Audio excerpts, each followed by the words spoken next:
নমস্কার দর্শক, WB TET ইনফরমেশানে জানাই আপনাদের সকলকে স্বাগত। বন্ধুরা, শেষমেশ একটা ভালো খবর উঠে এলো অর্গানাইজার টিচার অর্থাৎ সংগঠক শিক্ষকদের জন্য।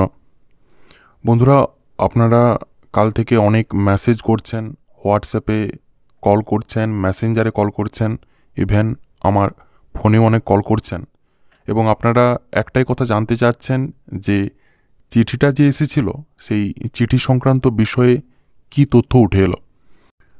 বন্ধুরা, কিছুক্ষণ আগেই সংগঠনের এক অফিসার, যিনাকে আমি সেই চিঠিটা হোয়াটসঅ্যাপ করেছিলাম, তিনি আমাকে জবাব পাঠিয়েছেন। তো কি জানিয়েছেন সমস্ত কিছু আমি জানাবো আজকের এই ভিডিওতে। এবং আরও একটা কথা বলে রাখি বন্ধুরা, অনেকেই মেসেজ করছেন যে দাদা, সুপ্রিম কোর্টে যে এসএলপিগুলো দাখিল রয়েছে সেগুলো ডিসক্লোজড অর্থাৎ ডিসপোজড কবে হতে চলেছে, নাকি ডিসপোজড হয়ে গেছে, তো কি খবর রয়েছে সেগুলোও এই ভিডিওতে আমি জানাবো। তাই পরবর্তী গুরুত্বপূর্ণ ইনফরমেশানগুলো পাওয়ার জন্য ডাব্লিউবি টেট ইনফরমেশান চ্যানেলটিকে সাবস্ক্রাইব করে আমাদের সাথে যুক্ত থাকুন। বন্ধুরা, গতকালকে আমি আপনাদেরকে জানিয়েছিলাম যে পশ্চিম মেদিনীপুরে সংগঠক শিক্ষকদের একজন ক্যান্ডিডেট অর্থাৎ সংগঠক শিক্ষক, যিনি কিনা একটা পোস্ট অফিসের মাধ্যমে চিঠি রিসিভ করেছিলেন, পেয়েছিলেন, তো তিনি আমাকে সেই চিঠিটা হোয়াটসঅ্যাপে পাঠিয়েছিলেন এবং আমি সেই চিঠিটা আবার সংগঠনের এক আধিকারিককে হোয়াটসঅ্যাপ করে পাঠিয়েছিলাম। তো তিনি আমাকে সেই চিঠি সংক্রান্ত ব্যাপারে যা জানালেন সেটা কিন্তু অত্যন্ত খুশির খবর আপনাদের জন্য। বন্ধুরা, সেই আধিকারিক আমাকে বললেন যে পার্টিকুলার দুটো সংগঠন রয়েছে যারা কিনা চিঠি ছাড়ার প্রক্রিয়াটা ইতিমধ্যে শুরু করেছে এবং এখনও পর্যন্ত মোট 23টি চিঠি, হ্যাঁ বন্ধুরা, এখনও পর্যন্ত মোট 23টি চিঠি তারা কিন্তু ছেড়েছে এবং 23 জন সংগঠক শিক্ষক ইতিমধ্যেই কিন্তু সেই চিঠি রিসিভ করেছে। বন্ধুরা, আজকেও একজন আমাকে কল করে জানিয়েছেন যে তিনি একটা চিঠি পেয়েছেন। তার মানে এটা একদমই অথেন্টিক নিউজ যে চিঠি ছাড়ার যে প্রক্রিয়াটা সেটা কিন্তু শুরু হয়েছে। বন্ধুরা, আপনারা অনেকেই মেসেজ করে জানতে চাচ্ছেন যে আপনার চিঠিটা কবে পৌঁছতে চলেছে। তো এই সংক্রান্ত বিষয়ে আধিকারিক অর্থাৎ সংগঠনের যিনি আধিকারিক আমি সেই চিঠির কপিটা হোয়াটসঅ্যাপ করেছিলাম, তিনি আমাকে জানিয়েছেন যে যেসব সংগঠক শিক্ষকদের বয়সটা একটু বেশি অর্থাৎ যারা এজ লিমিটের একেবারে শেষ পর্যায়ে পৌঁছে গিয়েছে তাদেরকেই চিঠিগুলো পাঠানো হচ্ছে। এবং বন্ধুরা, আপনাদেরকে জানিয়ে রাখি সেই চিঠিতে অ্যাকচুয়ালি কী ছিল।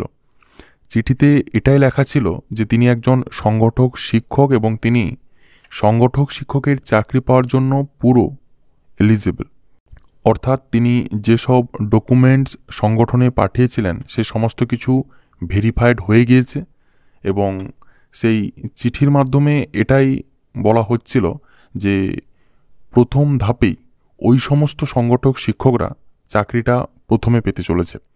অর্থাৎ যে সমস্ত সংগঠক শিক্ষকদের বয়স তুলনামূলক বেশি, এজ লিমিটের একেবারে শেষ পর্যায়ে পৌঁছে গিয়েছেন, তারা কিন্তু প্রথম ধাপেই সংগঠক শিক্ষকদের চাকরিটা পাবেন।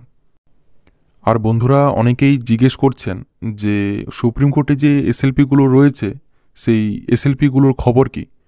বন্ধুরা, আমি আপনাদেরকে একটা কথা বলতে চাই যে এই এসএলপির ওপর আপাতত এখনও পর্যন্ত কোনো ম্যাটার করছে না। চাকরিটা কিন্তু আপনারা পাবেন, একটু ধৈর্য ধরুন। এই এসএলপির সাথে কোনো সম্পর্ক নেই। এসএলপি সুপ্রিম কোর্টে থাকুক কিংবা না থাকুক, ডিসপোজড হোক কিংবা না হোক, এই সংক্রান্ত নিয়ে আপনাদের কোনো মাথা ঘামানোর প্রয়োজন নেই। আপাতত যে খবরটা উঠে এলো যে চিঠি ছাড়ার প্রক্রিয়া ইতিমধ্যে শুরু হয়েছে এবং দুটো সংগঠনের পক্ষ থেকে চিঠিগুলো ছাড়া হচ্ছে। এখনও পর্যন্ত 20টির বেশি চিঠি পাঠানো হয়েছে এবং পোস্ট অফিসের মাধ্যমে কিন্তু অনেকেই চিঠিগুলো রিসিভ করতে শুরুও করেছে। বন্ধুরা, মুর্শিদাবাদ থেকে একজন ক্যান্ডিডেট আমাকে জিজ্ঞেস করে জানতে চেয়েছিলেন যে ওনার যে সমস্ত সার্টিফিকেটগুলো উনি সংগঠনকে দিয়েছিলেন সেই সমস্ত সার্টিফিকেটগুলো ভেরিফাইড হয়েছে কিনা। উনি যে সংগঠনের সাথে যুক্ত সেই সংগঠনের সাথে আমি এখনও যোগাযোগ করে উঠতে পারছি না। তো আমি আপনাকে ভিডিওর মাধ্যমে কালকেই জানিয়ে দেব যে ওই সংগঠনে পার্টিকুলার ওই সংগঠনের যে সমস্ত ক্যান্ডিডেটরা রয়েছেন সেই সমস্ত ক্যান্ডিডেটদের ডকুমেন্টসগুলো ভেরিফাইড হয়েছে কিনা কালকে আমি আপনাদেরকে একটা ভিডিওর মাধ্যমে জানাবো। তো বন্ধুরা, এখনও পর্যন্ত যে আপডেট পাওয়া যাচ্ছে সেটা কিন্তু আপনাদের জন্য খুবই পজিটিভ আপডেট। চিঠি ছাড়ার প্রক্রিয়া শুরু হয়েছে এবং আপনারাও কিন্তু যে কোনো মুহূর্তে চিঠিটা পেতে পারেন। তো এক্ষেত্রে যাদের বয়সটা একটু বেশি, এজ লিমিটের শেষ পর্যায়ে রয়েছে, তারাই চিঠিটা প্রথমের দিকে পাচ্ছেন এবং তারাই প্রথম ধাপে চাকরিটা পেতে চলেছে বন্ধুরা। এবং সংগঠনের যিনি আধিকারিক তিনি আমাকে আরেকটা কথা জানালেন বন্ধুরা, সোমবার অর্থাৎ আগামী সোমবারই বৈঠকটা বসবে বিকেল 3:30 সময় বন্ধুরা। সংগঠনের আধিকর্তারা থাকছেন এবং পর্ষদের আধিকর্তারাও থাকছেন।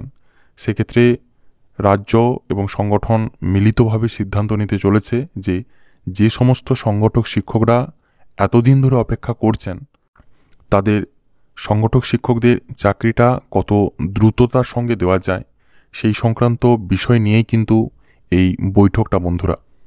তাই সেই বৈঠক থেকে কি আপডেট উঠে আসে তা আমি আপনাদেরকে অবশ্যই জানাবো বন্ধুরা। আপাতত এতটাই। পরবর্তী গুরুত্বপূর্ণ ইনফরমেশানগুলোর জন্য অবশ্যই WB টেড ইনফরমেশান চ্যানেলটিকে সাবস্ক্রাইব করে রাখুন এবং যুক্ত থাকুন আমাদের সাথে। ধন্যবাদ।